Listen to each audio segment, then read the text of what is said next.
that 4-2 record. So I was not necessarily surprised once I saw the matchups that the Big 12 fared that well. I think a lot of people around college football hopefully were paying attention and gained a little respect for the Big 12 in those performances. So trying to put some of those into context, I would say, and you're anticipating my response here because we already talked about it. Oklahoma did everything that it possibly could that was in front of them in the Sugar Bowl and taking on a pretty good Auburn team, but that finished 8-5. So Oklahoma, clearly the best team in the Big 12 at 9-0, takes on an Auburn team that lost 3 games in the SEC, took care of business, was clearly the best team, especially in the second half. But I would put a disclaimer on that win.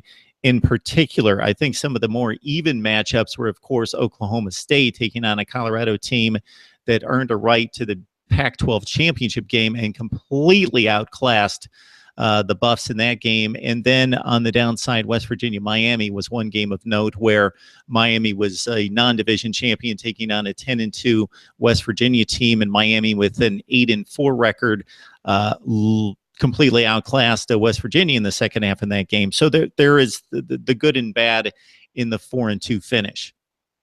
Yeah, but it wasn't as bad as the non-conference. I would say that the Big 12, they had to have that 4-2. The one loss that really hurt was the West Virginia loss.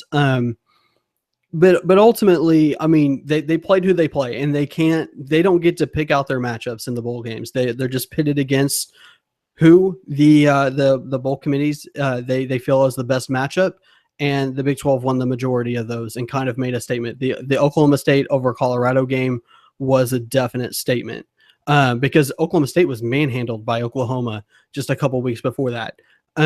So that the fact that Oklahoma State, clearly not the best team in the Big 12, totally outclassed Colorado is a statement for the Big 12 to the strength of the Big 12. And now we're not talking about the SEC and the Big Ten. No one's going to say the Big 12 is better than those conferences right now on the field. Those conferences are very good, including the ACC.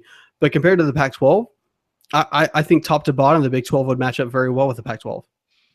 So I think the other two games that really looked good for the Big 12, even though it was not a Power 5 matchup, a lot of respect given to Boise State because of what they've accomplished, and partially a lot of that in non-conference play, both in the regular season and postseason. And Baylor, as an underdog, coming off 6 consecutive losses against Big 12 opponents, took care of Boise State easily, rushing the football down their throats. And then the other matchup I'm losing right now, Kansas State, Texas A&M. So in my mind, the Aggies enter that game, and even though they had a typical down November, they come in with highly recruited players, the speed case on their side, or the perception in Kansas State, kind of this workmanlike team that's just going to trudge along, but then they really took it to Texas A&M. So another feather in the cap of the Big 12.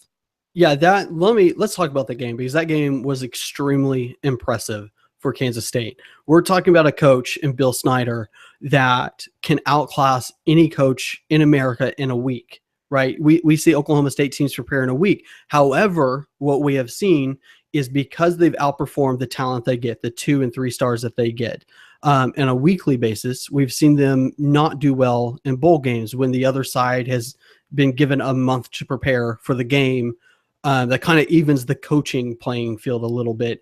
And we've seen Kansas State not do well in those games. So the fact that they came out and put together that game plan and did what they want to do, who they are, against a solid team in the SEC and a little bit of a former Big 12 member, all that, everything that was on that game, that was an impressive performance. And I think people kind of forget after that game, they were a definite contender for the conference this year because they return a lot of that talent. In the months since, it's kind of shifted to Oklahoma and Oklahoma State, but Kansas State is a very solid team.